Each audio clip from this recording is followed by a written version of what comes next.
కాంగ్రెస్ సర్కార్ ఏడాది పాలనపై ఇంట్రెస్టింగ్ కామెంట్స్ చేశారు సిపిఐ ఎమ్మెల్యే కూనంనేని. రాష్ట్ర ప్రభుత్వం ఏడాది పాలనకు 60 మార్కులు ఇస్తామన్నారు. అయితే బీఆర్ఎస్ సర్కార్తో పోల్చుకుంటే 90 మార్కులు ఇవ్వొచ్చని చెప్పారు.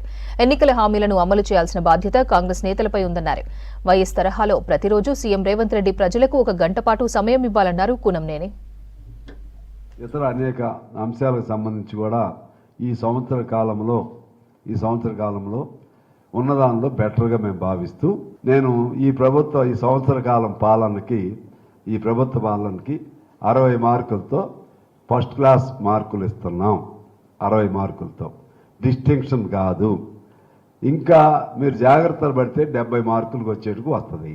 లేదనుకుంటే ఇంకా కిందకి వెళ్ళిపోతారు. వాళ్ళతో పోల్చుకుంటే 100% బెటర్. వాళ్ళతో పోల్చుకుంటే 90 మార్కులు, బీఆర్ఎస్తో పోల్చుకుంటే వీళ్ళకి 90 మార్కులు. ఓన్లీ ప్రజల ఆస్పెక్ట్ నుంచి, ప్రజల తరపు నుంచి ఆలోచనలో పోలిక చేస్తే 60 మార్కులతోనే ఉన్నారు. 60 మార్కులు ఎందుకన్నానంటే కొన్ని చేశారు.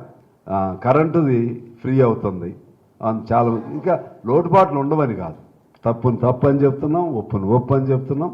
అంతిమంగా మాత్రం వీ సపోర్ట్ దిస్ గవర్నమెంట్.